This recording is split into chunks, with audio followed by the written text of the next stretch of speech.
our channel, ladies and gentlemen. As Kenyans comes to terms with the realization that President William Ruto has orchestrated and engineered the ouster of his deputy, Rigathi Gachagua, in only 2 years into office, attention is drawn to the former president Uhuru Kenyatta, especially now that Uhuru was celebrating his birthday. Uhuru turned 63 years old, and Uhuru has retired and he is aging gracefully.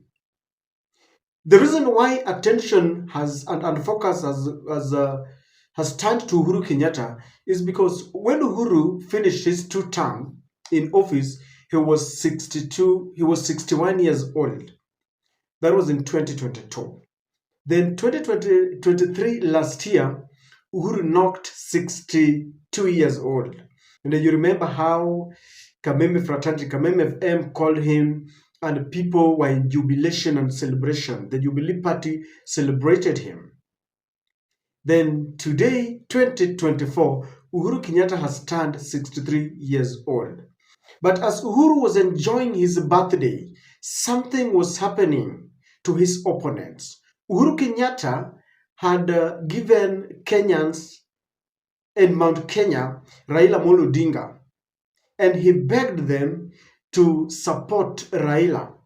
He warned them that even though you feel that Raila is old, our future is better in the hands of an old man who is very honest, compared to the hustler, the chief hustler, William Samoei Ruto. And Uhuru told them that if you don't elect Raila Amolo Odinga, then you may live to regret. But Mount Kenya decided that they wanted to punish Uhuru Kenyatta together with his project, Raila Amolo Odinga.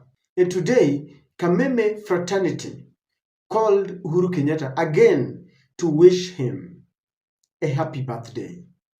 And Uhuru had just one message to Kenyans, that we need to live in peace and harmony. We stop backbiting each other. Yangu tu ni kutakia Wakenya amani na umoja. Ningependa unichezee ule wimbo labda hakuna Mungu kama wewe. Lakini ukiniruhusu ningependa pia kutumia nafasi hii kutuma wimbo moja kwa bibi yangu. Nimpe moja? Mpe basi moja. I got you babe by UB40. Umekuaje bana mheshimiwa rais so far? Maana watu pia wamekumisi sana, unatamani kujua kwamba umekuaje bana rais wetu. Sisi tuko sawa, tuashukuru Mungu na tuendelea na shughuli zetu ndogo ndogo pole pole tu. Okay. Na tuwasema asante. Leo ni siku kubwa sana bana kwenye maisha yako mheshimiwa rais. Natamani kujua kwanza kabisa unajihisi kivipi leo rais wetu? Kushukuru Mungu kwa hiyo miaka, kumshukuru kwa kuzingatia maisha yetu, kumshukuru kwa yote ametutendea. Okay. Na kuendelea kumuomba atuweke salama, aweke taifa letu salama, tupe amani na umoja. Amen. Hamna lingine, ni hilo tu. Watu pia wako na hamu ama uchu wa kutamani kujua labda rais, siku kama hii waga unaicelebrate kivipi wewe binafsi? Binafsi kikawaida na kuanga na family na watoto na wajukuu na marafiki, lakini kwa safari hii au mara hii nimesafiri kidogo, kwa hivyo bado tuko kwa ile mikutano imenileta hapa. Okay. Lakini pia hapa tutakuwa na wenzangu na najua labda tutaenda lunch pahali ama kitu kama hicho mkutano wetu ukiisha. Wakenya wamekumisi sana bana mheshimiwa rais. Natamani kujua ama ni kitu gani ambacho ungetamani sana kuambia Wakenya ambao wanakusikiza sasa hivi kupitia Radio Milele? Sasa siku hizi mimi siongei jamani, milangu tu ni kutakia Wakenya amani na umoja. Okay. Jamani, tujue sisi wote ni binadamu, sisi zote tuna mahitaji. Okay. Tuache mambo ya kuzozana, kuingiliana na tushikane na tupendane kama Wakenya. Yani tu nilikuwa nasema nikiwa rais na mengine mimi. Okay. Umoja wa taifa letu, amani ya taifa letu. Okay. Na Wakenya waweze kusonga mbele pamoja. Amen. Nakuombea Mwenyezi Mungu azidi kukupa maisha marefu. Amina. uzidi kuenjoy bana maisha ambayo yamekupa hapa duniani, na pia uweze pia kuzidi kutestify. Amina. Hiyo iko kwenye Zaburi ya 118 mstari wa 17, Psalm 118 verse 17, Mheshimiwa Rais. Asante sana na kushukuru sana kwa ombi hilo, na kushukuru sana. Chakula gani ambacho unakipenda sana Mheshimiwa Rais labda?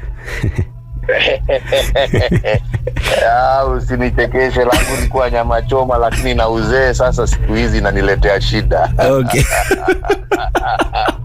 So kidogo nyama choma umeweka pembeni kidogo sasa hivi.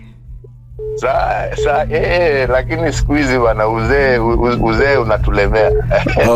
And as this was happening, the first lesson is to Rigathi Gachagua, who bashed Uhuru Kenyatta in front of dignitaries during that special moment when Uhuru's only mistake was to come and hand over power peacefully in accordance with the constitution, despite the fact that his project Raila Amolo Odinga was not announced, or let me just put it, quote in quotes, was defeated, and therefore the IEBC and the Supreme Court had declared William Ruto as the president.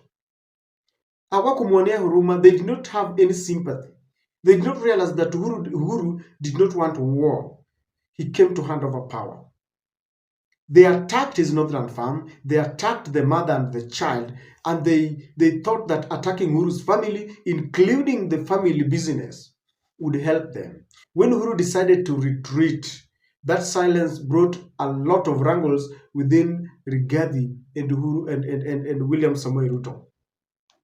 Kenyans are grappling with Adani deal, and Kenyans know that our country is being sold with deals that are being signed secretly, and Uhuru warned them.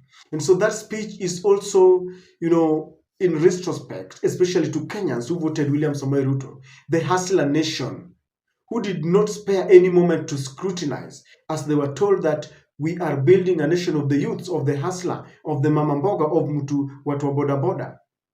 The duo William Ruto and Rigathi Gachagua blamed Raila and Uhuru Kenyatta as the ones who are responsible for the economic and political mess in the country. They came in saying they had a plan. The plan is not working. Kenya's economic situation is deteriorating. When William Ruto got to power, he did away with every project that was initiated by William Ruto. Kazi kwa vijana, incorporation of the military into the civil service. William Ruto lifted the ban on GMO, and William Ruto got into working for the international community rather than working for Kenyans. Kenyans are lamenting, they're crying, but it is too late for them because Uhuru warned them. That message resonates well with the people who voted William Samoei Ruto and Rigathi Gachagua. It resonates well with the Rigathi Gachagua who attacked him and thought that they had reached heavens. The message goes to William Ruto because what goes around comes round. He really gave Uhuru Kenyatta a hard time. In fact, there is no difference between how Rigathi Gachagua is behaving and how William Samoei Ruto was behaving in their second term. When Raila had a handshake with Uhuru Kenyatta, Ruto was mad because he had been promised that Raila would go to Bondo.